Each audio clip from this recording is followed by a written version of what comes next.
In this video, we're going to show you how to install the sway bar end link on your Toyota Camry located in the rear suspension.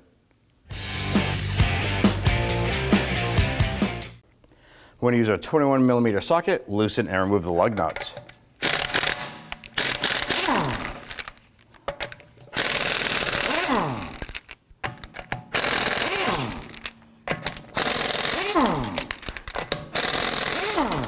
Once we have those off, remove the wheel and set it aside. Now we're going to use our jack to go ahead and jack up the rear suspension area and compress this up. If you're using a regular floor jack, put it underneath the control arm.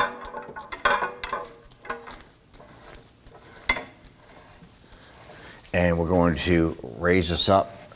For us on our lift, we're going to jack this up just to the point where the vehicle starts to come off of our lift pads. Now up in the rear here, above the lower control arm, you're going to locate the upper nut here for the sway bar end link. Now this is a 17mm nut, and in the center is a number 5 Allen key. Now what we're going to do is we're going to use our wrench on this here, and what we want to try and do is loosen this nut.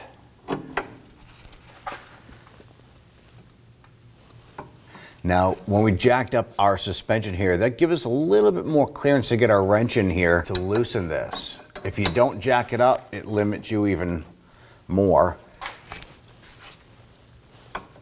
You can see that the center here is spinning, so we're going to install our 5mm Allen key.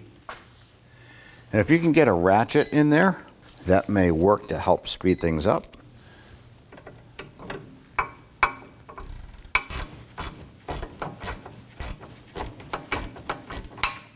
Now at this point here, you can see that the angle of our sway bar end link is pushing higher up, and we don't have a good angle to continue to use our socket here.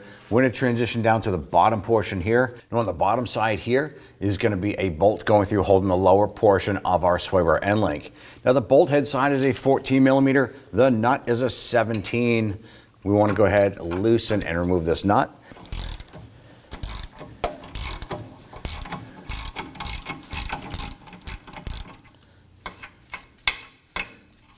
Now that we have the nut backed off, I'm not going to remove it yet. I'm going to go ahead and use my hammer and gently start to work that bolt through.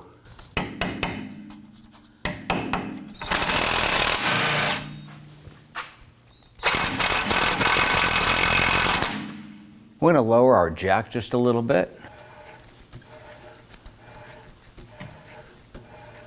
And that should get us into a more neutral position there where we can go ahead and pull that bolt out. There it is. Now with that bolt out, we should be able to position our upper link here so we can go ahead and get our ratchet back on there.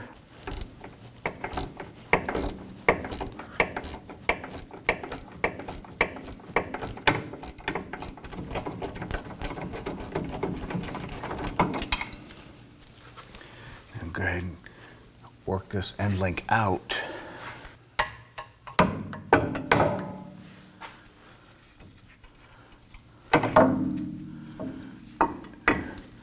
There it is. Go ahead and remove it from the vehicle.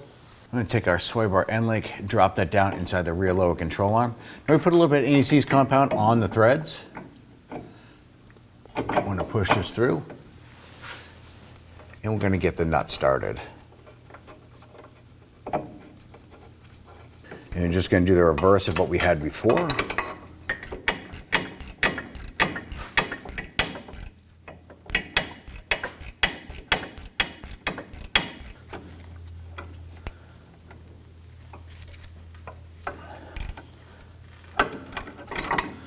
right, now that we have that bottomed out, let's now go ahead and focus on the lower portion.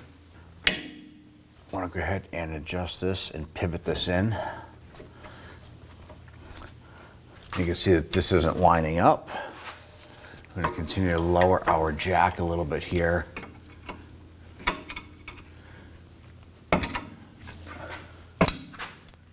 There we go. We're able to get that lined up. Before we install our bolt through the front side, we are going to put some AWD compound on the threads, and we're going to push it through the other side.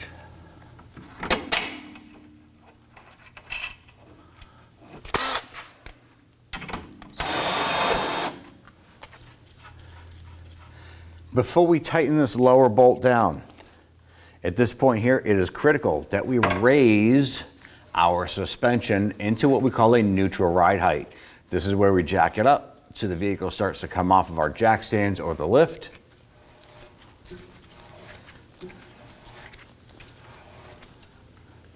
And at this point here, we can now go ahead and tighten this.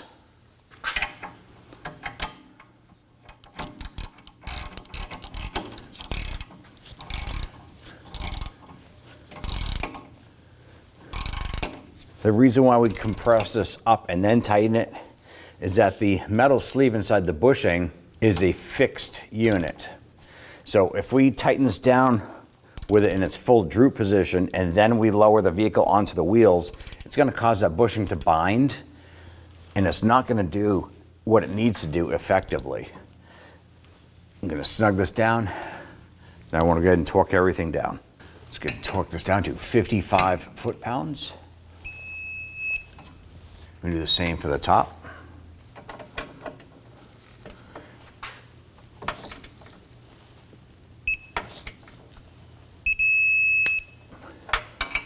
All right, we're going to go ahead and remove our jack.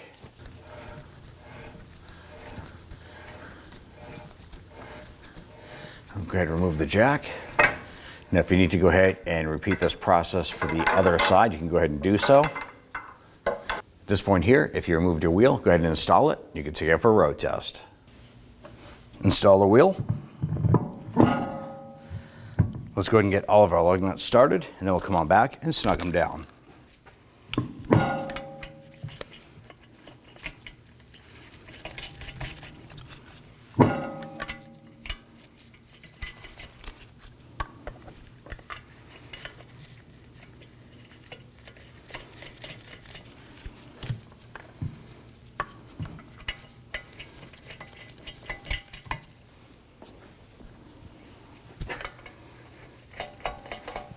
We're going to snug them down. Do not over tighten.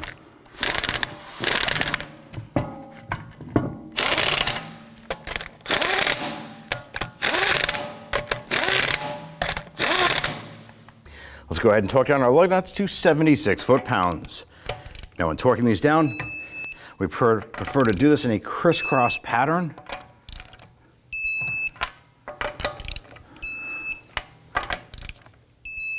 And you're all set. When only the best will do, demand TRQ.